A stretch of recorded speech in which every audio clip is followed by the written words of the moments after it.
don't not only not reproduce leaders, we make sure there is no leader around us. We don't want any competition. We kill our mentees. When you look at the third world countries, and this is why we focus on them so much, the third world leaders have never been trained. Colonialism made sure that they never trained the slaves. So when the vacuum appeared, when the colonial powers left, we had a lot of slaves who were wearing crowns. Now, woe to the land when a slave becomes king. Because an insecure person who never was trained to use power properly will use it on his own family. If you study all the third world nations, the struggles they have, they are always going through coups. And sometimes it's not even with bullets. They got sophisticated strategies now to kill off their so-called oppositions. They actually used to kill people. I'm talking about cousins and uncles and brothers. You know, here's a brother who becomes the president, and his other brother, the people like him better. He'll kill his brother because he tied his worth to the position and the title. So mentoring is the farthest thing in his mind. He can't let go. Do you know, write this word down, one of the greatest weakness of leadership is entitlement. A sense of entitlement. This position belongs to me. I've been here for 40 years. How dare you come to take my position? I've been the director of this department for 40 years, 30 years. I've been the prayer warrior leader for 40 years. I've been the deacon. I've been in charge. I've been the usher for 40 years. You are sick. You can't let go. We believe we are entitled to something. Let me say a word to you religious people here. I used to be religious, so I could talk to you. There is so much leadership power plays in the church that I know that God himself disowns most of what we do.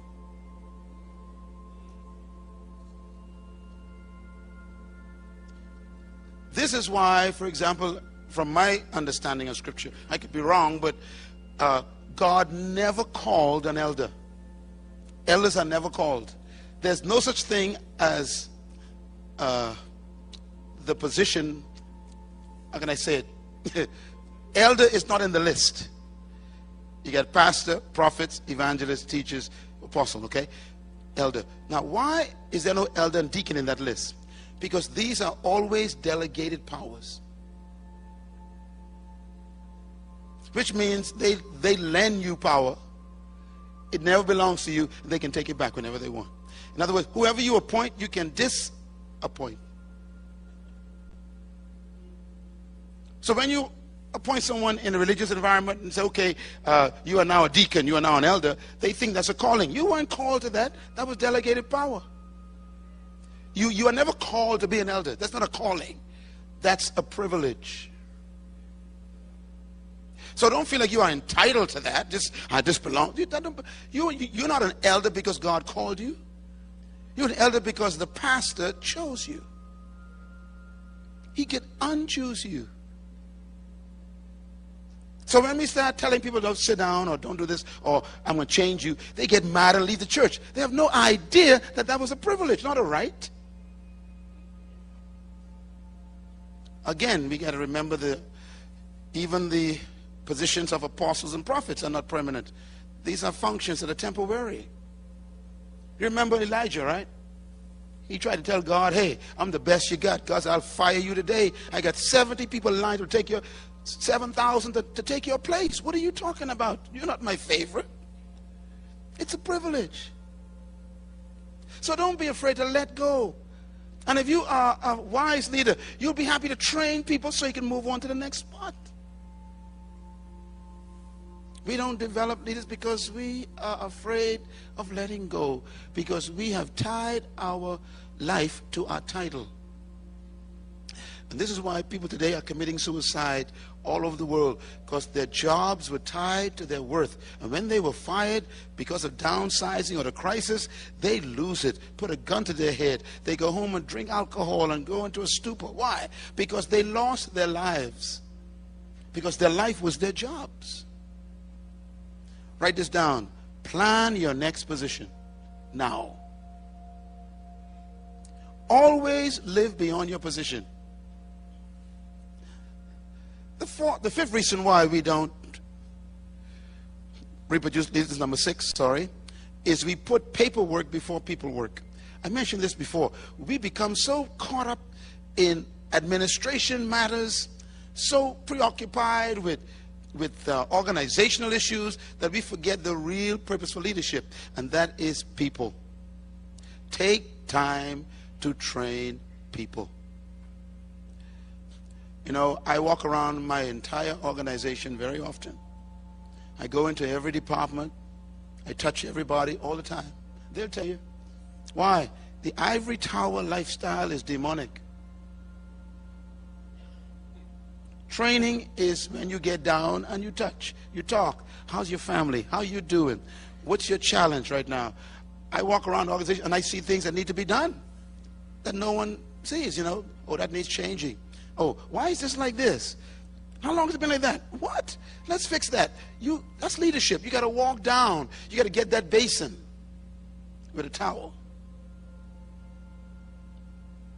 Get away from paper and find the people. Most of the leaders that I have encountered, they hide in their office from the people. Leadership is about serving people, not typing. If you leave us an excellent memo but didn't leave us a good person, you are a failure. Go back and make some changes. Restructure your priorities from this day forward. Let 2010 be the year that you become a people developer. Be a true leader. The 7th reason why we do not reproduce leaders is because of the absence of affirmation in our own lives. You know, sometimes we find it hard to affirm people because we were never affirmed. We need to feel confident enough to be able to say to people, that's a great job. I want you to do this again for me. Matter of fact, why don't you take this entire project and run with it? Because you are very good at what you do. I am so proud of you.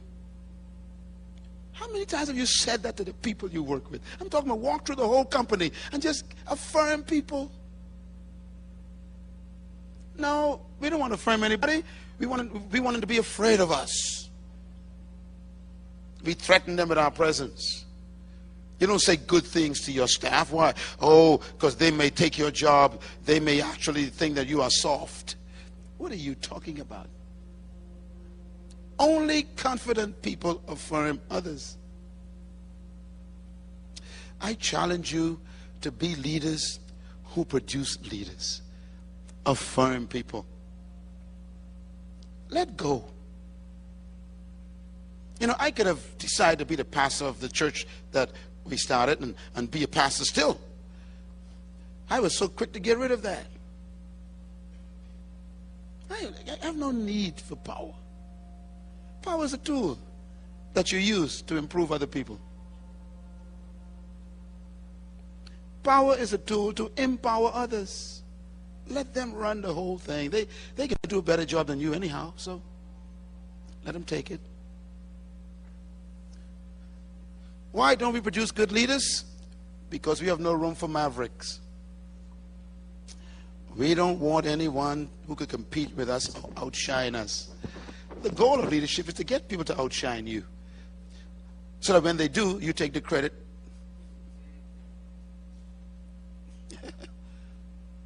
That's wisdom.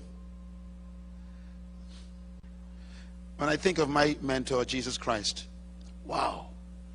The Bible says when the disciples came back and told him that they cast out demons and they heal the sick and they raise the dead. It says, in that moment, Jesus rejoiced.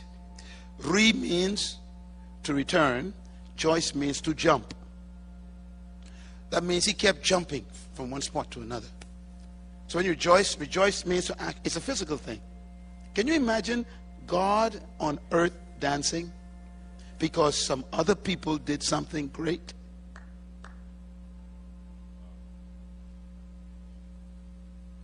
Do you rejoice when the folks around you look good? Don't be afraid of mavericks. Mavericks are folks who will question your systems. Why? Because they ain't working anymore. They'll give you ideas to break up your old traditions. And you, of course, are protected by those positions, and your traditions protect your position. So if your traditions protect your position, you don't want anybody to touch the traditions. And Margaret comes and changes the traditions, and you don't want to lose your position, so you kill the maverick. So you not allow the maverick to develop. You don't produce leaders. This is number one. Number 10, we don't reproduce leaders because we have a dictatorship spirit in decision making. We like to tell people what to do. We don't encourage debate, consensus, ideas. We don't allow people to solve problems by themselves. You know, it's amazing that most of our organizations are run by our people. Matter of fact, all of it. Dr. Pinder, who's here this morning, will tell you that, you know, every department operates by itself. Because we've got intelligent leaders. I don't want an organization with a leader. I want an organization of leaders. Let me say it again because you missed it. See, the traditional concept of leadership is you have an organization with a leader. That's not God's concept. God's concept is I want an organization of leaders. Allow people to make decisions.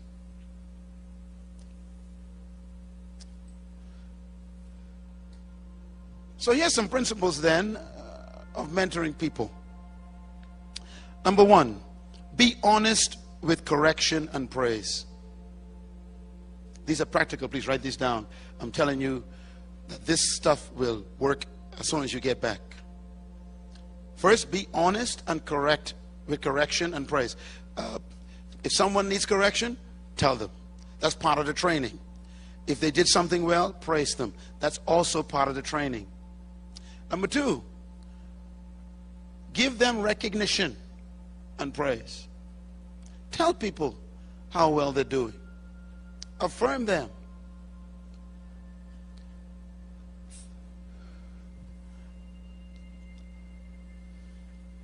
Have a perspective of people, of the organization. Have vision of the needs of the future. In other words, look at what you need in the organization and start preparing people to fill those positions. Train people for positions that are either coming or emerging. Next, manage things and develop people. Sometimes we try to manage people. You cannot manage a human. The human is too complicated. They are an organism. You can't manage an organism. Most of the time you think you're controlling people. If you knew what they were thinking, you would die. You can't manage a human. They have a will. Even God can't manage a human. He paid the price for their salvation and still can't save them. He said, whosoever will. In other words, even though I prepared everything, you still can refuse me. I can't manage even your salvation. But you can manage a copier. You can manage a printer. You can manage a computer. But you can't manage people. So settle it now. I am an equipment manager and a people developer.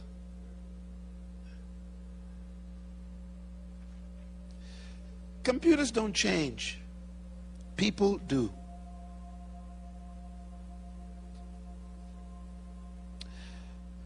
Next. Mentoring has to do with association, not instruction. So only through association is there transformation. In mentoring, the person has to be with you. I was sharing with the makeup lady this morning. I said, you know, the only way for someone to really be a good mentee is they got to be present. Every opportunity they have, they should be with the mentor. And many of you who are in our mentoring program, I want to strongly urge you, every time we have a conference, try to be present. Because you want to be near the mentor. You know, let me reveal something that you probably never saw before. Joshua was mentored by Moses. Miriam was his sister. His brother was Aaron. They had pride problems. Remember, you cannot learn from someone you are jealous of. So Aaron and Miriam were jealous of Moses. You cannot learn from who you're jealous of. If you're jealous of me, as a trustee, for example, you can't stay here. You find it uncomfortable. Because, first of all, I ain't got time for your jealousy. I'm too busy. And secondly, you can't learn from me.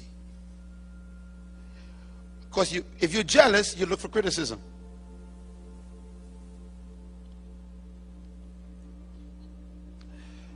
Aaron couldn't handle Moses. He started another organization in 40 days. Remember that? Moses went to the mountain, and Aaron and those folks started a new company. Why? Well, who does Moses think he is? Let's just start and take over. Let's start a new church. Yeah. And Miriam never came against her brother. She should have said no. She never said a word. Why? Remember, she was hungry for power too. She was silent.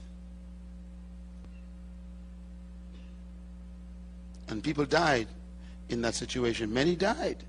Your lack of respect for leadership could kill